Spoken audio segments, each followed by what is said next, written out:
G'day folks. Well, for this afternoon we have a VS Commodore automatic transmission for Autopsy donated by my friend Harley. I also have a friend Beau. He's over from locally, well, next door. My neighbours even come to do the autopsies. You must be bored. Yeah. You've got to be bored when you come over here. Is that the model number? 7HDD? Mm-hmm. Yeah, made by Toledo. Okay. Is that the actual manufacturer? I'm not 100% sure. All I know is they're a G in a box. I'm not sure who makes them for them. Yeah. All I know is like the Utes have a slightly different one. No, General Motors, Holden, Crap. box. Yeah, crap. It's an electronically controlled auto, so there'll be some solenoids and things to have a look at. I've never pulled apart an ETC. So, yeah, I don't have the torque converter. We'll get that next and cut that open again. But yeah, it's going to be interesting. Oh, it'll be messy. This whole thing's going to be messy. That floor will be covered with auto trans fluid by the time we're done. Cancer. Yeah, that's the breather. Nice long breather, I'll give him that much. It's not just a little cap on top. It's not burnt. It's not completely blown. It just slams into gear. You select first, it will just go smash straight into gear.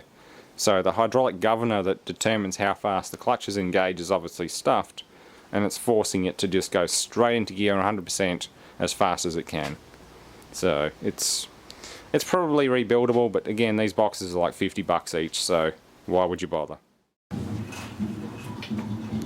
Alright, separated from the pan and spuging oil everywhere. Oh, the filter's off now. Yeah, that's why it's popped off. Yep. We're just draining it. Yep, right here's right. It had been drained, but it looks like a litre of oil's actually flooded back down through the clutch packs and everything during storage, which is actually good. Once the pan and everything's drained out, it should make disassembly a lot cleaner. Yeah. But we can't get the front oil pump housing out because something down here is holding it in, so I'm guessing it's part of the valve body or a screw. There's a couple of screws in there from the valve body that look like they're actually going up into the oil pump housing. Either way, we'll find out. If not, we'll just drop it on the ground and gravity will do all the work. Because personally, if it wasn't full of oil, I'd just drop it bell housing first on the ground and let that fly out. Which I think it might come to if it gets stuck. Nice messy. Yeah. That's alright. The floor needs oiling again. It's getting a bit creaky. Yeah. It's like metallic burgundy paint. That's what the magnet's like. It has, yeah, it's not burnt black. It doesn't smell horrible. It actually smells really nice, but it's got a lot of metal in it. Eau de lead. Yeah, if I ever make a perfume, it'll smell like a cross between Hypoid gear oil and auto trans fluid. Ladies will just love you. Yeah, look at that. It's like bitch repellent. All the valves. Yeah, that's like the shit you place when you shift it from home. Oh, you pull all that out? Yeah, it comes with different spaces, springs, everything. Oh, wow. These hold. What a pain in the ass, because that's in the way. That's a governor, isn't it? That would probably be what's actually causing it to thump into gear. If that's a hydraulic governor. Well, I know there's something in here which Matty VT93 had replaced in his. Oh, of course, that's the main one. Yes, Yeah, I forgot what it's called. It's not the shifter, it's the, it's like a servo. Yep. It changes the shifting patterns. Yeah, no, looks like there's two hydraulic governors. There's the oil pump's up here. Yep. There's oil pump inlet to the filter. Yeah, interesting. Oh, and there's shift selection. Okay, there we go. So what is that? Neutral back there? Yeah, that'll be park. Park. Oh, of course, park brake's engaged now. Yep, then reverse. Yeah, that's reverse. Third, second, first. Shouldn't go all the way back. Oh, does it? There's got to be neutral in there as well. So park. Yeah, neutral, neutral, reverse. Sorry, park, reverse, neutral, then 3, 2, and 1. That's neutral. 3, 2, 1. Alright. There's one more, watch that. but the other one probably isn't used by the selector. Because it came out in a couple of different variations as well. Yep. But yeah, that's the main valve there. And it seems to be diverting fluid through to the rest of the valve body. And these solenoids obviously kick in and change gears when when... that there as well. It's like an actuator or something. That's another solenoid. Solenoid, solenoid, solenoid, solenoid, solenoid, solenoid. That would probably be switches. It looks like a it's like a giant mode switch from a VHS player. That'll be a switch to tell it what it's doing. That also looks like a resistive, something resistive as well. No, that's a diode.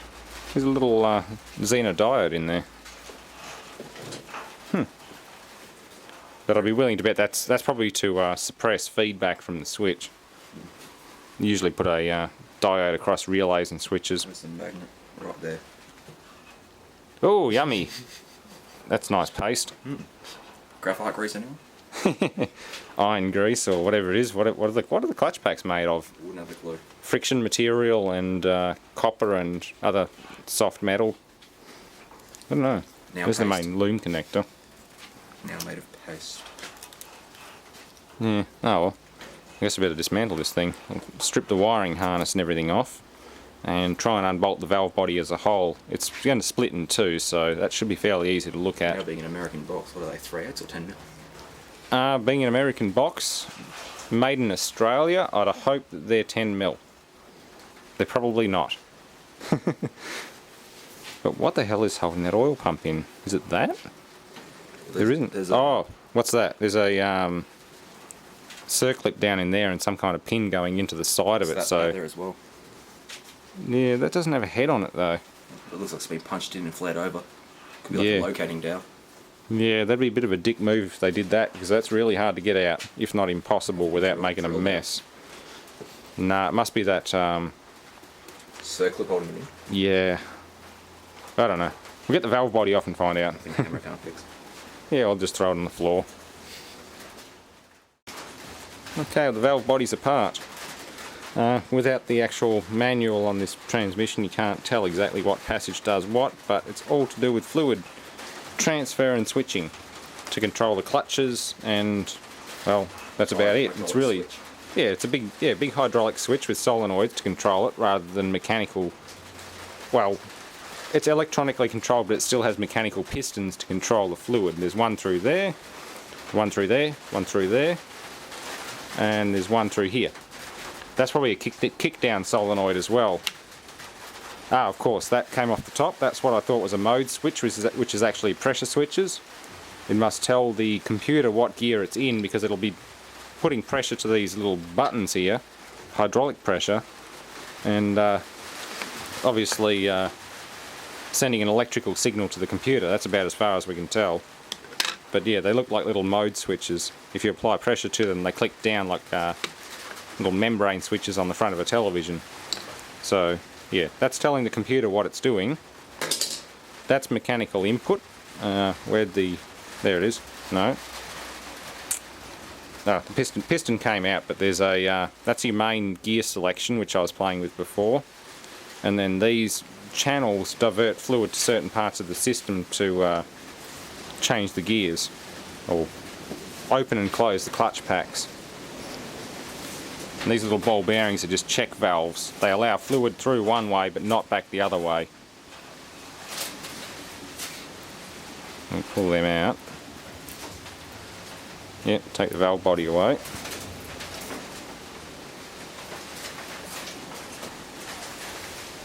There's a gasket over the whole thing.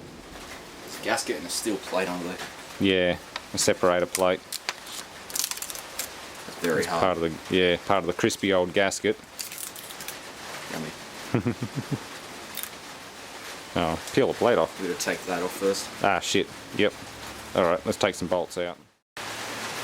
Okay, that must be one of the main feeds. Sit that there. Yeah, we're just noting this filter screen's completely blocked. Almost completely blocked. And that feeds down into that passage, I think. Yeah. Excuse the rain. You'll still get noise in here, it's on the roof. It's still got a ton of noise. It doesn't matter what happens.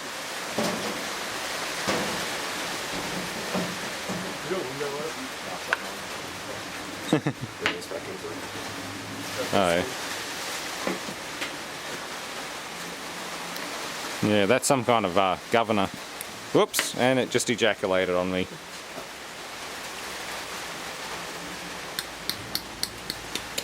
Nice Yep. little oil again. Yep, that's about it. It's all over everything. It's not on the camera yet, but we're getting close. Yeah. She's bleeding. Yep. Poor old thing's bleeding. But yeah, well, we've seen most of the valve body. There's the. Is that the shift? That's the shift selector. That side there. She just pull out.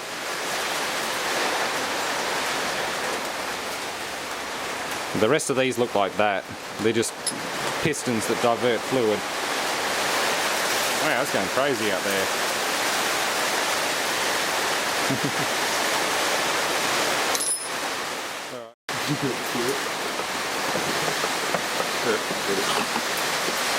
There we go. There's one clutch back. Well, that's the input shaft. That's the oil pump. No, yeah, oil pump and stator drive. Yeah, that's all oil pump. A lot of volume for that. Yeah. That looks like an autopsy on its own. Pretty sure.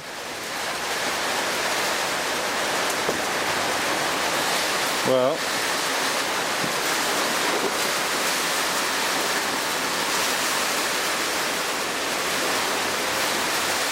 Machine surfaces. so you can pull the shaft out.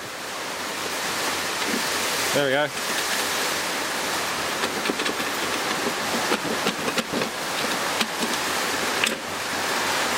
Oh, look at that. It is a band type system. There's the drum, there's the band. Look at that.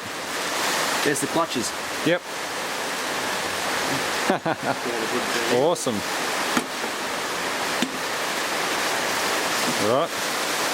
Oh, we're gonna have to disengage this clip to get them out. That's a unit to dismantle on its own. Oh yeah. There's the planetary gears. Oh no. More clutches. More clutches. And more back. Planetary gear set. Yeah, there it is. Oh, look at that, the outer housing spins.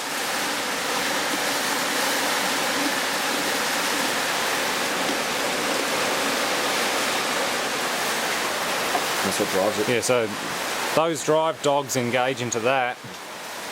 And this. The drive dogs drive the clutch back set. Yep.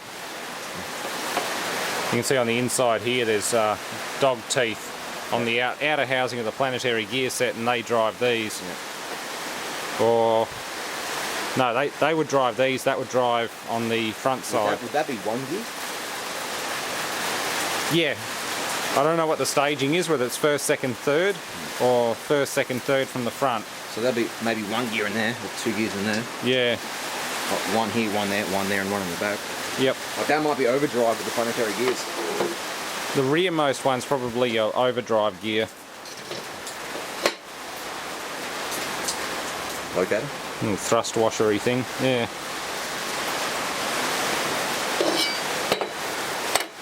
Well, let's remove some circlips and actually take one of these apart and try and get that one out. We'll probably have to take the snout off it. Okay, so we've worked out this is input drum, input band, reverse is back in here, and you've got first, second and third. I think second and third are back in here. And overdrive would be in the bum. Yep. Yeah, overdrive will be the smallest one of the lot back in here. So, yeah. The input band is showing a bit of scoring and wear, but the auto is snapping into gear pretty hard, so it could have been a valve body issue, it could have been a solenoid issue, could be the band's not broken, or obviously like the material isn't completely torn off it or delaminated, which would obviously cause a failure to engage, but the sudden engagement's probably more a valve body issue. But yeah, the drum's taken some abuse. Yeah, heat. You can see the discoloration on it. Yeah, that's the main input drum. That was facing the front, facing the oil pump. And that's the one of the main gear sets. So I think that's third. And that's, yeah. We'll get some of these clips out and just break the whole thing apart. It's not going to hurt. We'll at least try and get. Actually, we'll try and get this set out, then we'll start breaking these gear sets apart. That way we've got the whole table, we don't have this casing sitting here.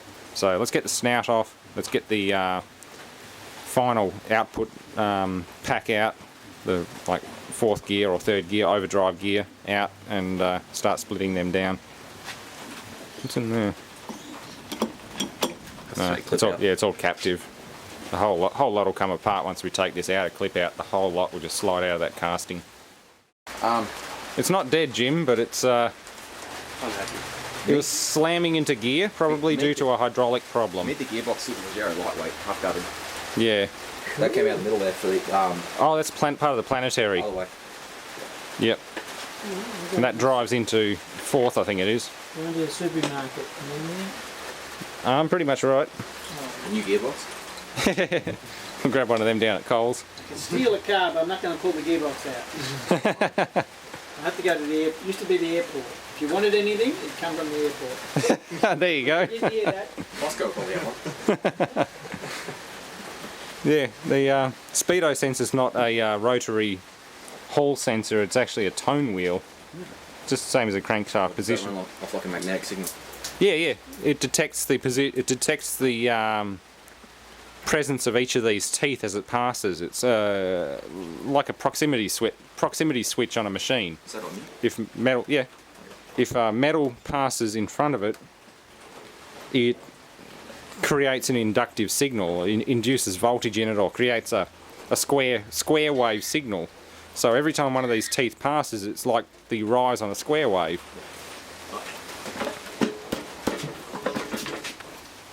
Well, there's nothing holding it in back here. You can see the planetary gear spinning. Oh, okay. Making the funny noises. Oh yeah. Yeah.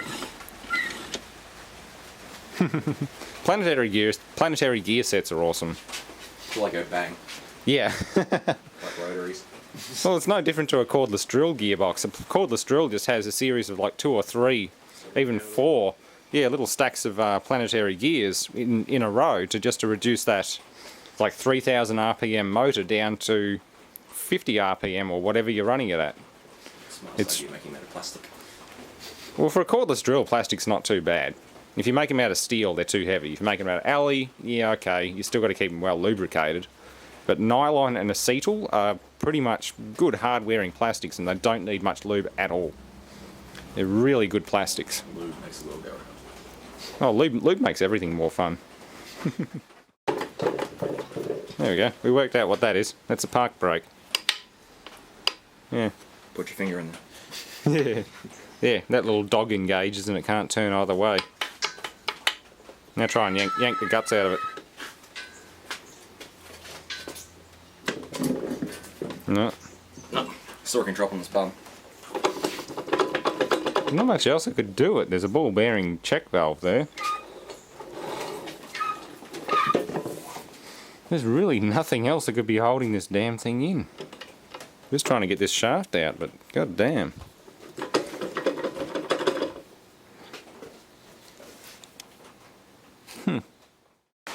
Okay, we got a bit carried away, but we did manage to get the output shaft out after I realised there's a tiny little brass clip on here stopping it from coming out. Well, actually no, you have to take that clutch pack off, then drive the whole assembly out. It came out through this end. But it's kind of interesting. And there's still a basket or something in there which doesn't really need to come out.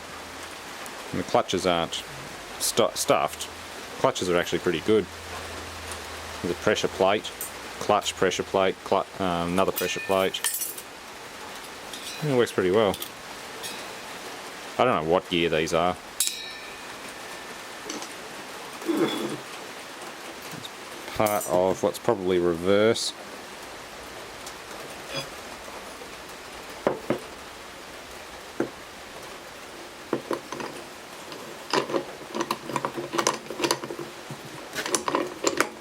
There we go. I think that's reverse planetary gear set. But not 100% sure. Likewise, that... No, that was off the input shaft. That drives the... Oh, no, it's not actually.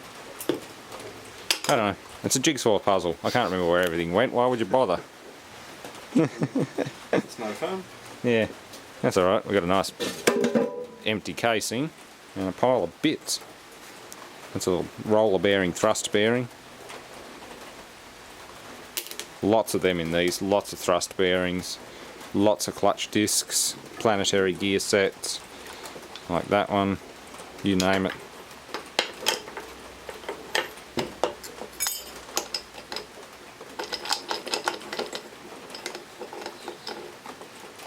If everything lines up, I think that's the right housing for it, maybe not.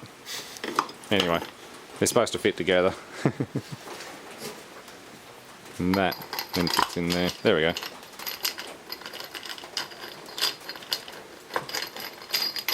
Nope, not that one. Anyway, I'm going to do an autopsy on some of the gear sets and the oil pump later. Hopefully also the torque converter when I get that. But for now, I'm going to clean this mess up, and that's all. Thanks for watching.